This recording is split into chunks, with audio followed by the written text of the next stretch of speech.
आङो सिगां जोंनि गसाइगाव जिल्ला BPF हान्जानिफ्राय जोंनिनो बारग' MLA जाय बिथाङा खनब्रै बे गसाइगाव समस्तिनिफ्राय MLA हिसाबै सायख'जानानै आसाम बिधान सभायाव बे ओनसोलनि आइ आफा रायजो राजाफोरखौ खांनायनि बानायनि सिबिनायनि थाखाय मोनसे खाबु मोनदोंमोन बा MLA हिसाबै बे ओनसोलखौ बिथाङा खांलांदोंमोन। रायजो राजाफोरनि जौगाखांलु हाबाफारिजों लोगोसे अनसायलु गोबां जे बिथाङा खामानि मावलांदोंमोन। बे बिथांनि अबथिरा जिउ गोमालांनायाव आङो गोसो गोरबो सिंनिफ्राय मोनसे दुखु मोननायखौ फोरमायो आरो लोगोसे बिथांनि जिउमाया सोरगोआव जाहाथे आलो गोजोनै मोजां जायगायाव जाहाथे थाहैनो मोनो बेनि थाखायबो आफा इसोरनि खाथियाव आं प्रथम आरज गाबगोन। जोंहा मोनसे हांमा थाबाय, मोनसे आफसोस थाबाय जे जाय बिथांनि सायाव बे ओनसोलनि आइ आफा रायजो राजाफ्रा गसाइगाव समस्तिनि मोनफ्रोमबो हारि माहारि आफादफोरनि रायजो राजाफ्रा गोसो मोदोम जिउ होनानै बिसायख'थिनि गोब्राब दावहायाव गाबथाथारनानै हेफाजाब खालामनानै बिथांखौ देरहाहोदोंमोन। बे खेबनि बिसायख'थियावबो देरहानायनि उनाव आसाम बिधान सभानि MLA जानानै बिथाङा बे ओनसोलाव जोंनि गेजेराव गोथाङै थानानै सिगां थांनाय समफोरनि बायदि गोबां खामानि मावबावनांगौ जे दङमोन बेखिनिखौ मावफुंनो थाखाय दिनै बिथाङा जोंनि गेजेराव गोथाङै थांनानै थायाखिसै। आफा इसोरा बिथांखौ अबथिरा जोंनि गेजेरनिफ्राय फोथैनानै गावनि खाथियाव लांदों। बेखौ जोङो दिनैहाय जोंनि साफ्रोम बे ओनसोलनि आइ आफा रायजो राजाफोरजों लोगोसे जोंनि BPF हान्जाया मोनसे गोसो गोरबो सिंनि हांमा दाहाखौ जोङो अरायबो फोरमायगोन। दा जिखि जाया दिनै बिथाङा सासे उदार अर्थात गेबें गुवार गोसोनि सासे दैदेनगिरिमोन।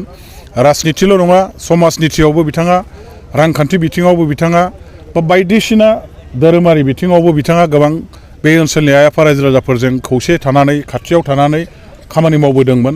जायनि थाखाय मोनफ्रोमबो बे ओनसोलनि आफाद दल संगठन जाथि हारि माहारिनि रायजो राजाफ्रा बिथांखौ मोजाङै अनसायोमोन, बजबोमोन। बेबायदि बिथांखौ दिनै गोथाङै जोंनि गेजेराव फोथांनानै लाखिनो थाखाय अरायबो गोसोखांनायनि मोनसे आयदा हाबाफारि हिसाबै बिथांनि मुङै फुटबल बादायलायनायनि जे हाबाफारि लादों गसाइगाव जिल्ला कमिटि BPFनि बानजायनायाव, बे मोनसे बाख्नायथाव आरो मोनसे खोब नाजावजाथाव हाबाफारि जादों होननानै आं सानगोन। आरो बेनि थाखाय बे एसेबां गिदिर एसेबां मोजां हाबाफारिखौ गसाइगाव जिल्ला कमिटि BPFआ लानायनि थाखाय आं बिथांमोनखौ धन्यबाद होगोन।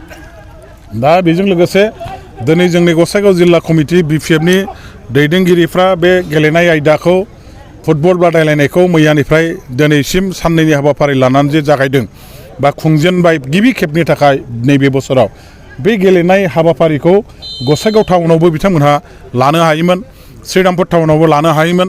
नाथाय बेफोर जायगायाव लायालासे दिनैहाय जोंनि बे मथामबिल ओनसोलनि गावनि जोनोम जायगा जेराव आदा माजेन्द्र नार्जारिआ जोनोम मोनदों, बे मथामबिलिनि फैलाव गेलेग्रा फोथारावनो बे गेलेनायखौ फुटबल बादायलायनायखौ दिनैहाय लाफैदों।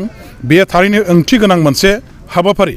मानो होनोबा आदा माजेन्द्र नार्जारिनि जोनोम जायगा, बेवनो बिथाङा थानानै बेवहायनो बिथाङा गसंजेननानै हारि समाज आरो ओनसोलखौ मानसि माहारिखौ सिबिजेननो थाखाय बिथाङा बेवनो आगान सुरजेनदों।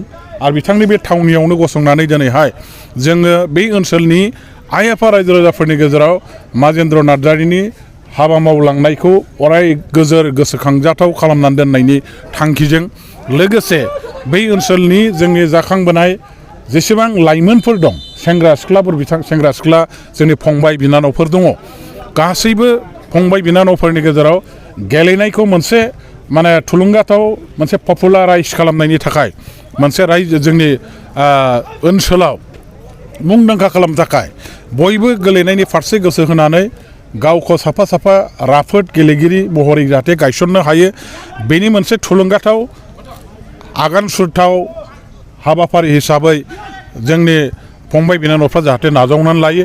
बिथांमोननि गेजेराव बे मोनसे फोसावनायखौ लाबोनो थाखाय, मटिभेट खालामनो थाखाय, बेनि थाखायबो बे हाबाफारिखौ जोङो लानाय जादों।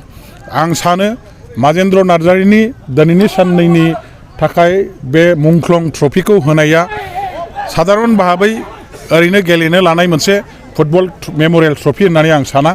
बिथांनि बे मुङै लानाय ट्रफि फुटबल जे गेलेलायनाय हाबाफारि बे हाबाफारिखौ मानसिफ्रा सन्मान सहकारे मान बावनायनि बिथिंजोंबो नोजोर होनानै बे गेलेनायखौ बोजबनानै लागोन अनसायगोन हेफाजाब खालामगोन आरो इयुनाव बेखौ नुनानै जोंनि बे ओनसोलनि बिमा बिफाफ्राबो गाव गावनि गथ'फोरखौ गेलेनाय फारसे गोसो होनो थाखाय निस्सय बिथांमोनखौ गावनि गथ' गथायफोरखौ थुलुंगा होगोन रायजो राजाफ्रा गेलेनायाव बाहागो लाहोगोन आं बेखिनिखौ आसा खालामदों आरो बे ओनसोलनिफ्राय इयुनाव निस्सय साफा साफा मोनफा मोनफा गेलेनाय आयदायाव राफोद गेलेग्रा हिसाबै जोनोम मोनगोन आं बेखौनो दिनैनि गेलेनायनि गेजेरजों मोनसे बेवहाय आसा खालामदों।